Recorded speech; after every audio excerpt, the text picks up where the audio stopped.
En esa cena familiar, mi mamá sonreía como si todo estuviera perfecto. Mi papá soltaba chistes de esos que repite cada mes, y mi hermana me miró con una ternura exagerada. «Eres la mejor hermana del mundo», dijo. Yo reí. Levanté mi vaso y solté lo que traía atorado desde hace semanas. Ya estuvo. Estoy harta de todos. Se quedaron congelados. «¿De qué hablas?», preguntó mi papá, todavía con la sonrisa a medias. Los vi uno por uno y asentí despacio. Sé lo que están planeando contra mí. A mi mamá se le borró el color de la cara. Mi hermana tragó saliva y mi papá dejó de jugar con el tenedor.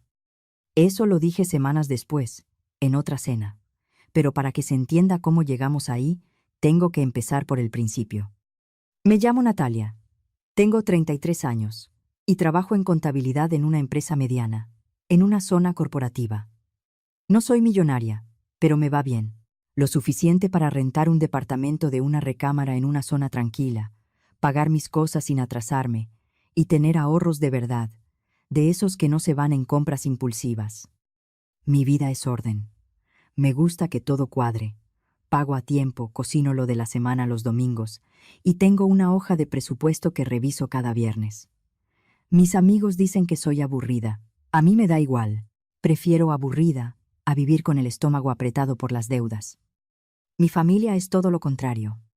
Mis papás, Leticia y José, andan por los 50 y tantos y tienen un talento especial para ignorar cualquier plan. Mi mamá trabajaba medio tiempo en una tienda hasta el año pasado y un día decidió que ya no podía más y que se merecía descansar. Mi papá agarra trabajos de construcción cuando se le acomoda, que últimamente es casi nunca. Viven al día, cuando hay día. Y luego está mi hermana menor, Emilia. Tiene 28. Trabaja en una cafetería, pero solo cuando no anda enfocada en su arte. Pinta cosas abstractas que parecen hechas con los dedos en la primaria, pero ella se presenta como artista.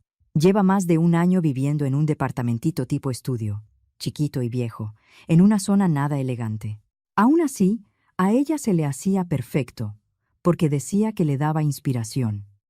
¿Y adivina quién ha estado pagando esa renta? Sí, yo. Al principio, fue algo de emergencia. Hace 3 años, mis papás me hablaron llorando porque no les alcanzaba para cubrir un pago importante de la casa. Solo esta vez, me dijeron. De verdad es urgente. Les mandé 20,000 pesos. Luego pasó otra vez al mes siguiente, y al otro. Y sin darme cuenta, se volvió lo normal. Terminé haciéndoles una transferencia fija de 25,000 pesos cada mes, porque, honestamente, era más fácil que aguantar el drama. Con Emilia fue igual. El año pasado me llamó llorando, diciendo que ya la iban a sacar del departamento. «Solo ayúdame esta vez, por favor», me rogó. Su renta era de 12,500 pesos al mes, más de lo que ella ganaba la mayoría de las veces. Yo pensé que si le pagaba eso, al menos tendría un techo estable y tal vez, con calma, se acomodaba. Yo no tenía problema en ayudar, o eso me repetía. Así que cuando mi mamá me habló un martes para invitarme a cenar el viernes, le dije que sí. Tratamos de hacer cena familiar al menos una vez al mes, aunque casi siempre termina igual. Yo comiendo lo que sea que haya hecho mi mamá, mientras ellos se quejan de sus problemas como si el mundo les debiera algo. El viernes llegué a las 6 en punto, como siempre. La casa de mis papás está en una zona vieja de la ciudad, de esas calles donde todo se ve un poco cansado. Han dejado que se vaya deteriorando porque sale caro arreglar. El zaguán rechina, la pintura está descarapelada, y el porche lleva años vencido, como si ya estuviera a punto de rendirse. Entré y vi a Emilia en el sillón, pegada a un tipo que yo no había visto nunca, alto, flaco, con una barba rala como de 2 días. Emilia se reía, como si él le estuviera contando la historia más divertida del mundo. «Natalia», dijo ella, y se levantó de golpe para abrazarme. «Te tengo que presentar a alguien muy especial. Él es Marco, mi prometido». Me quedé parpadeando. «¿Tú qué?» «Nos comprometimos», dijo, y me enseñó la mano izquierda con un anillo chiquito, con una piedrita que brillaba más por ilusión que por otra cosa. «¿Cuándo pasó esto?», Pregunté, intentando que mi voz sonara normal. Hace poquito, dijo Emilia, apretándose más a él. Marco se puso de pie y me dio la mano. Mucho gusto. Emilia habla muchísimo de ti. Tú eres la hermana exitosa, ¿no? No fue lo que dijo. Fue como lo dijo, como si esa palabra viniera con un precio. Sonreí por educación. Felicidades. Nos sentamos a cenar. Mi mamá sacó lo de siempre. Pollo al horno reseco, arroz medio apelmazado y una ensalada que parecía más agua que otra cosa. Mi papá le preguntó a Marco a qué se dedicaba. Estoy entre trabajos, respondió Marco, como si fuera una etapa temporal muy interesante, pero ya traigo unas cosas grandes en puerta. Emilia lo miraba como si él hubiera descubierto el fuego. Íbamos a la mitad de la cena, cuando Emilia dejó el tenedor e hizo esa cara de «ahora sí viene lo importante». Bueno, tengo algo que preguntarles a todos. Yo me acomodé en la silla por dentro. Ahí vamos otra vez, pensé. Otra crisis, otro favor, otra solo esta vez. Los papás de Marco nos invitaron a irnos una semana con ellos a Los Cabos, dijo Emilia, y los ojos se le iluminaron. Dicen que quieren conocerme mejor, que sería perfecto para convivir antes de la boda. Yo asentí despacio. Suena bonito. Emilia respiró hondo. El detalle es que el viaje sale como en 240,000 pesos para los 4. Y cuando dijo, los 4, me miró directo. Mis papás también. Marco también. Yo dejé el tenedor con calma. No voy a pagar ese viaje, dije. Emilia frunció la boca. Natalia es importante para mí. La miré como si estuviera explicando algo obvio. Puedes convivir con tus suegros sin gastar esa cantidad.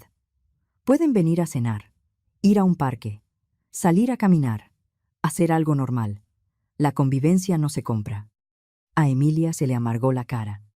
Marco se inclinó hacia adelante, con esa expresión de fastidio que no se molestó en disimular. Perdón, pero eso suena grosero, dijo. Emilia y tus papás me contaron que tú siempre los ayudas, que eres la que saca a la familia cuando hace falta. Esto es importante para nuestra relación. Y ahí lo entendí. La idea no solo era de Emilia. Marco hablaba del viaje como si ya estuviera decidido, como si solo faltara que yo pagara. Mi estómago se apretó. O sea, ya lo habían platicado con este tipo, con un desconocido. Le contaron cómo les mandó dinero, como si yo fuera un cajero automático que se prende cada mes. Me quedé mirando a Marco y sentí una claridad muy fea. Era igual que ellos.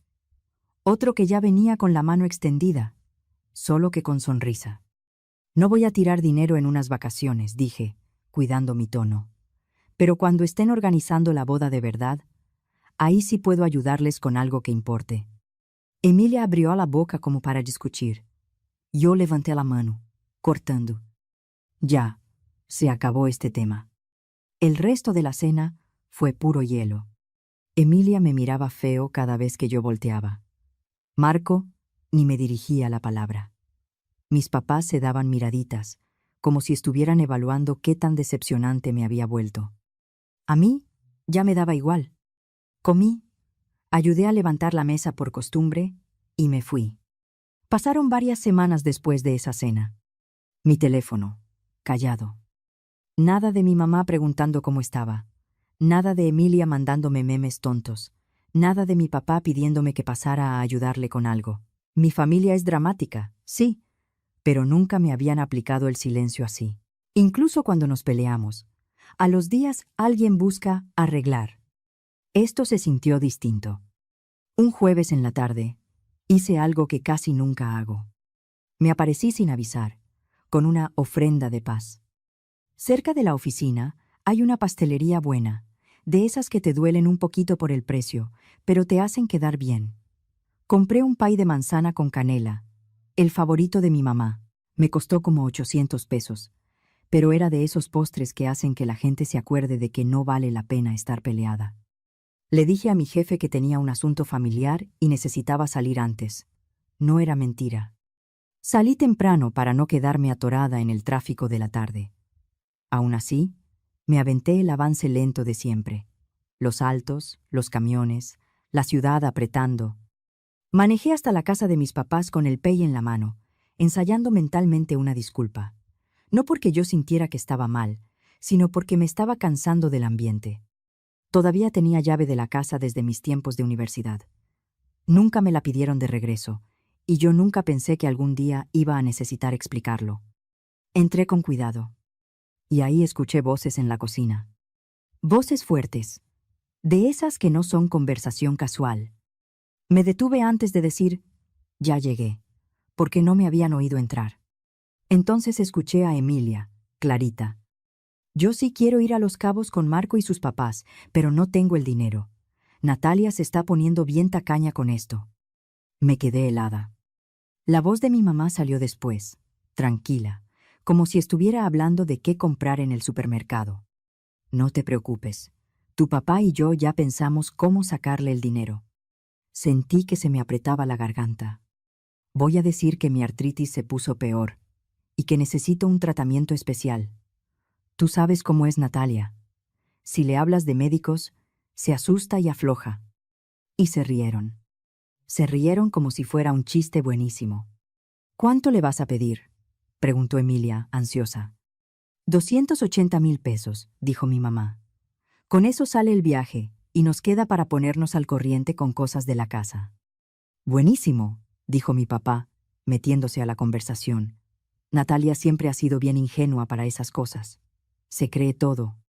Yo esperé, de verdad esperé, que mi mamá lo frenara, que dijera algo como, no digas eso, que defendiera tantito. Mi mamá se rió más. ¿Sabes cuál es la verdad?, dijo, como si estuviera confesando un secreto divertido. Cuando Natalia coopera, ahí sí es buena hija. Cuando no, nada más nos fastidia con sus listas, sus regaños y su manera de querer controlarlo todo. Me dieron ganas de tener náuseas. El pay me pesó como si trajera piedras. Me moví hacia la puerta sin hacer ruido. Salí y cerré con cuidado. Respiré hondo, como si el aire me ayudara a acomodar lo que acababa de escuchar. Y entonces hice algo que me sorprendió hasta a mí. Volví a tocar la puerta, como si acabara de llegar. ¡Ya voy!, gritó mi mamá con una voz alegre que me dio asco por lo falsa. Abrió y se le iluminó la cara. ¡Natalia! ¡Qué sorpresa tan bonita! ¡Pásale! ¡Pásale! Entré de nuevo a esa misma casa, sosteniendo el mismo pay, mirando a la misma mujer que acababa de decir que yo solo valía cuando cooperaba. «¡Miren quién vino!», cantó mi mamá hacia la cocina. Mi papá y Emilia salieron con sonrisas enormes, de esas que se sienten pegadas con cinta. «¡Nati!», dijo Emilia, y corrió a abrazarme como si no hubieran pasado semanas sin hablarme. «Traje pay», dije, levantando la caja. «¡Qué linda eres!», dijo mi papá, dándome una palmada en el hombro. «Siéntate. Vamos a tomar café». Nos sentamos en la mesa de la cocina, en el mismo lugar donde hace un minuto estaban planeando estafarme. Mi mamá sirvió café, cortó el pay y hablaba sin parar de lo bonito que se veía, de lo detallista que yo era, de lo mucho que me extrañaban. Yo los observé con ojos nuevos. La sonrisa de Emilia no le llegaba a los ojos. Mi papá volteaba a ver a mi mamá como si compartieran un chiste privado, y mi mamá hablaba un poco más agudo de lo normal cuando fingía emoción. Me dio coraje pensar que tal vez siempre fue así, y yo solo no lo quería ver. Mi mamá se sentó con su plato y de pronto hizo una mueca. «Uy, esta artritis ya me trae», dijo, agarrándose la muñeca, y luego la espalda baja. «Me está pegando más fuerte últimamente». Yo tomé un sorbot de café. «¿Ah, sí?». «Sí», siguió mi mamá, mirándome de reojo para medir mi reacción. «En las mañanas me amanecen las manos tiesas. Me cuesta hasta agarrar la taza. Y ya ni duermo bien. Es un dolor constante». Flexionó los dedos como si estuviera demostrando una tragedia. Emilia hizo un sonido preocupado. Mi papá suspiró como si cargara el mundo. «Qué pesado», dije yo, sin cambiar la cara. Mi mamá se acomodó en la silla, dramatizando. Estoy pensando que voy a tener que ir con un especialista, porque en el seguro me traen dando vueltas. Y si quiero empezar rápido, tendría que ser particular. Ya ves cómo está todo. Yo asentí, miré mi reloj y puse cara seria. Caray, justo ahorita me acordé que tengo que regresar. Me salió un problema en el trabajo. Mi mamá parpadeó, desconcertada. ¿Cómo? Pero si apenas llegaste. Sí, perdón, dije, levantándome. Gracias por el café. Luego platicamos. Le di un beso en la mejilla a mi mamá, abracé a Emilia y a mi papá y me fui. Mientras caminaba al coche, alcancé a verlos por la ventana. Se quedaron ahí, como si no entendieran por qué su actuación no había funcionado. Manejé a mi departamento como en piloto automático. Las manos me temblaban en el volante. Llegué. Cerré con doble llave. Me senté en el sillón. Y por fin me permití enojarme de verdad. 37,500 pesos al mes. Eso era lo que les estaba mandando desde hacía años entre una cosa y otra. 25,000 a mis papás, 12,500 para la renta de Emilia. Era una locura. Al año era una cantidad brutal. Y ellos se reían. Me llamaban ingenua. Decían que solo era buena hija cuando cooperaba. Mi coraje no se quedó en coraje. Se volvió algo más frío. Más claro. ¿Quieren jugar?, pensé. Está bien. Yo también sé jugar. Los siguientes días actué como si nada. Cuando mi mamá me mandó mensaje preguntando cómo estaba, le respondí normal. Cuando empezó a meter el tema de la artritis en los mensajes, yo contestaba con «qué mal» y «ojalá te sientas mejor pronto». Pero no ofrecí dinero. Nada. Mi mamá fue subiendo el tono poco a poco. Primero eran quejas generales, luego síntomas, luego supuestas visitas al doctor. Una noche me escribió: «El doctor dice que se me está complicando y que si no empiezo tratamiento ya, puedo quedar peor». Yo contesté: «Qué mala onda. Ojalá encuentres un buen tratamiento». A los minutos: «Es que sale carísimo y en el seguro no cubren todo». Yo: «Qué frustrante, de verdad». Ixilon, Ohilodei. Yo podía sentir la confusión del otro lado, porque lo normal era que, para ese punto, yo ya estuviera preguntando cuánto necesitaban y cuándo les depositaba. En vez de eso me hice la que no entendía. Así se fue 3 semanas. Mi mamá se volvió más obvia. Me mandó notas sobre tratamientos, me habló de una clínica especializada, inventó historias de una amiga que mejoró muchísimo. Hasta que un miércoles en la noche me llamó. Yo estaba en el sillón, cenando algo rápido y viendo una serie, cuando sonó el teléfono. «Natalia, mi amor», dijo mi mamá con voz seria. «Tenemos que hablar. ¿Puedes venir a cenar el fin de semana? Hay algo importante que necesitamos platicar sobre mi salud». Sonreí sola. Ahí estaba, el momento que estaban armando desde que escuché su plan. El sábado llegué puntual. Emilia y Marco ya estaban ahí, sentados en el sillón, con cara de preocupación ensayada. Mi mamá caminaba despacito, como si cada paso fuera una hazaña. Mi papá le ofrecía ayuda para todo. «Natalia», dijo Emilia, levantándose para abrazarme. «Qué bueno que viniste. Estamos bien preocupados por mi mamá». «Ha estado con dolor todo el tiempo», agregó Marco, lo cual me pareció ridículo porque apenas conocía a mi mamá. Pero ya estaba completamente metido en el teatro. Nos sentamos a cenar, y empezó la función. Mi papá se puso cariñoso de golpe. «Hija, la verdad, estamos bien orgullosos de ti», dijo, como si no me hubiera ignorado semanas. «Siempre has sido la lista, la responsable». Emilia se unió rápido. «De verdad, eres la mejor hermana del mundo. No sé qué haríamos sin ti». Mi mamá me sonreía cada 2 minutos. «Te quiero muchísimo, mija». Marco también se metió. «Emilia me ha contado que eres muy generosa. Es inspirador». Yo comí en silencio, esperando el golpe. Y por fin llegó. Cuando mi mamá levantó los platos del postre, regresó a sentarse con una cara de dolor perfectamente calculada. «No quería sacar esto en una cena tan bonita», dijo. «Pero tenemos que hablar de mi salud». Todos se quedaron callados, mirándola con ojos de novela. Me hicieron más estudios, siguió mi mamá. Y el doctor dice que tengo que empezar tratamiento ya. Me recomendó una clínica de rehabilitación para casos fuertes como el mío. Hizo una pausa larga, casi llorosa. El problema es el costo. Salen 280,000 pesos. En el seguro no me lo van a resolver rápido, y, si no lo hago pronto, el doctor dice que podría empeorar muchísimo. Emilia se llevó la mano a la boca. Mamá, no. Luego me miró, como si de verdad sufriera. Yo quisiera ayudar, pero con lo que gano en la cafetería no puedo, dijo, y volteó a ver a todos, como esperando que el mundo entendiera lo injusta que era su vida. Marco negó con la cabeza. Yo ayudaría, pero ahorita no tengo empleo fijo. Mi papá suspiró, mirando su plato como si estuviera cargando una pena inmensa.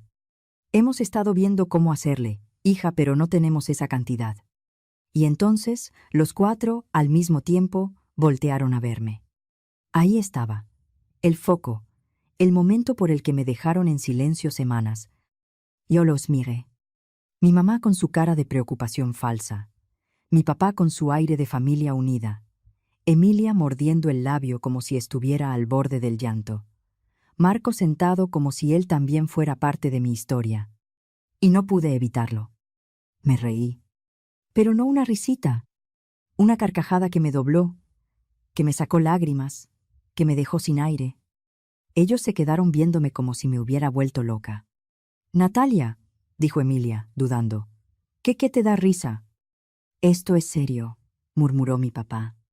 Yo me limpié los ojos, respiré y los miré con calma. C'est de supplon. El silencio cayó como piedra. Mi mamá soltó una risa nerviosa. ¿Plan? Ay, mija, no sé de qué hablas. Claro que sabes, dije. Los escuché hace 3 semanas cuando vine con el PEI. Los escuché decir que iban a fingir lo de la artritis para sacarme 280,000 pesos, que era para el viaje de Emilia a Los Cabos, que me iban a pedir esa cantidad y quedarse con un extra. Emilia se puso pálida. A Marco se le abrió la boca. Mi papá bajó la mirada, como si quisiera desaparecer. Yo seguí, porque ya no había vuelta atrás. También los escuché decir que soy ingenua, que me creo todo, que cuando coopero, ahí sí soy buena hija, y que el resto del tiempo les estorbo. A mi mamá se le fue la cara por completo. Natalia, yo puedo explicarte. No, dije levantándome, no hace falta. Los miré una última vez, con una calma que me sorprendió. Ya estuvo, se acabó. Emilia se levantó también, desesperada. Natalia, no puedes. Sí puedo, le respondí. Me volteé hacia la puerta. Se acabaron las transferencias, se acabó pagar rentas, se acabaron las cenas familiares donde yo solo vengo a ser el cajero. Pero somos tu familia, chilló Emilia, y su voz ya no era dulce, ya era rabia. Eso debieron pensar ustedes antes, dije, sin subir el tono. Hoy mismo cancelo tu renta. Mi mamá empezó a llorar, o a fingir llorar, ya ni sabía. Mi papá se levantó con las manos abiertas, como buscando arreglarlo con palabras. Natalia, espérate, no te vayas así. Yo abrí la puerta. Ya me fui desde hace años, solo que hoy por fin me di cuenta. Salí y no escuché el resto. Esa noche llegué a mi departamento y me senté frente a la computadora. Abrí la aplicación del banco. Cancelé la transferencia fija a mis papás. Cancelé la transferencia de la renta de Emilia. Me tomó menos de 10 minutos deshacer 3 años de sostener a 3 adultos. Y, aunque suene feo, se sintió increíble. Ni siquiera terminé cuando empezó a sonar el teléfono. Mi mamá. Mi papá. Emilia. Una y otra y otra. No contesté ninguna. Luego, empezaron los mensajes. Reclamos. Culpa. Súplica. Emilia me escribió un texto larguísimo diciendo que yo era cruel y egoísta. Mi papá mandó uno corto, diciéndome malagradecida. Mi mamá mandó un mensaje interminable, diciendo que yo había entendido todo mal. Los borré sin terminar de leer. Como a las 10 de la noche, entró una llamada de un número que no tenía guardado. Contesté por inercia. «Natalia», gritó Emilia del otro lado. «Estoy hablando del teléfono de Marco. Tienes que escucharme». «No», dije. «No tengo». «Eres una egoísta», chilló.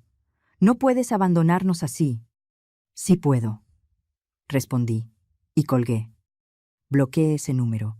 Después bloqueé a mi mamá, a mi papá y a Emilia. Si querían decirme algo, que mandaran una carta. La siguiente semana fue tranquila, demasiado tranquila. Me levantaba, iba a trabajar, regresaba, cenaba, veía series, y por primera vez en años no tenía esa sensación de estar esperando la próxima emergencia. Hasta que llegaron a mi edificio. Fue un martes, como a las 7 de la noche, cuando escuché golpes fuertes en la puerta. No eran toques normales. Era como si quisieran tumbarla. «¡Natalia!», gritó Emilia desde el pasillo. «Sabemos que estás ahí. ¡Ábrenos!». Me asomé por la mirilla. Ahí estaban, los tres. Mi mamá con la cara dura, mi papá rojo de coraje, Emilia con los ojos encendidos. «Tenemos que hablar», gritó mi papá. «Por favor», dijo mi mamá, pero no sonó a súplica. Sonó a exigencia. Yo me quedé quieta. Golpearon y gritaron varios minutos. Seguramente los vecinos ya estaban escuchando todo, y yo escuchaba al vigilante moverse en el pasillo, sin saber si meterse o no. Me acerqué a la puerta y hablé fuerte, sin gritar. «Si no se van ahorita, voy a pedirle a la vigilancia que los saque, y voy a llamar a emergencias». Emilia soltó una risa. «¿No te atreverías?». Saqué el celular, marqué y acerqué el teléfono a la puerta para que escucharan que estaba hablando en serio. Los golpes se frenaron de golpe. Escuché que discutían bajito, enojados, y luego se fueron. Después de eso me dejaron en paz. Pasaron meses. Al principio yo esperaba que volvieran, o que buscaran otro modo de contactarme, pero no. Tal vez por orgullo, tal vez porque por fin entendieron que yo no iba a ceder. Me enteré de cosas por mi prima Lorena, que todavía hablaba con ellos de vez en cuando. «Tus papás están batallando», me dijo un día por teléfono. «Se tuvieron que poner a trabajar de tiempo completo». Mi papá empezó a agarrar más obra. Mi mamá consiguió empleo en una tienda. Estaban cansados, pero estaban saliendo. Emilia se fue a vivir con Marco, al principio, pero eso tampoco duró. «Se la pasan peleando», me contó Lorena. «Marco está molesto porque Emilia casi no aporta. Con lo que gana en la cafetería, apenas le alcanza para ella». Sentí un poquito de culpa, lo admito, un puntito. Pero se me pasó rápido. Emilia tenía 28. Ya era hora. «¿Hablan de mí?», pregunté. Lorena dudó. «Sí. Tu mamá dice que te extraña, pero más bien están enojados. Dicen que los dejaste solos».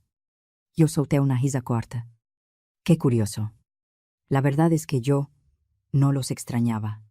Pensé que me iba a doler en cumpleaños, en días especiales, en esas fechas donde uno se siente más sensible. Pero cuando llegó mi cumpleaños en noviembre, fue ligero, hasta bonito. No tuve llamadas falsas, no tuve mensajes dulces con intención escondida. Me compré algo que quería desde hace tiempo. Fui a cenar con amigos. Me sentí libre. Y mi cuenta de ahorro empezó a verse como nunca. Sin esos 37.500 pesos al mes saliendo para mi familia, por fin pude adelantar pagos del coche y empezar a juntar para un enganche. No era magia, era solo dejar de sostener a gente que no quería sostenerse sola. En el trabajo me acerqué más a mis compañeros. Hice nuevas amistades. Empecé a salir con Rodrigo, un tipo del área de sistemas que era tranquilo, inteligente y sobre todo no me veía como un recurso. Meses después, me di un viaje a Italia, algo que siempre había querido y que nunca me permitía, porque primero la familia. Esta vez sí pude, porque por fin estaba usando mi dinero en mí. Por primera vez en mi vida adulta, yo era prioridad. Cerca de Navidad, Lorena me volvió a llamar. «Tu familia anda pesada», dijo. «Tus papás trabajan tanto que ya están agotados. Y Emilia y Marco terminaron la semana pasada. ¿Qué pasó?, pregunté, más por curiosidad que por otra cosa. Marco se hartó, dijo Lorena. Le dijo que ya era hora de que se pusiera seria, que buscara un trabajo mejor, o que dejara de esperar que alguien más la mantuviera. Emilia regresó a casa de mis papás. Volvió al inicio. Solo que ahora mis papás ya no podían cargarla como antes, porque apenas podían con ellos mismos.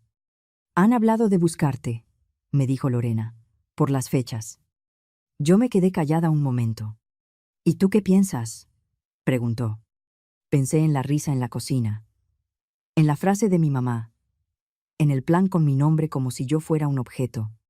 Tal vez algún día, dije al final. Pero no hasta que se hagan responsables. Y no hasta que me pidan perdón de verdad.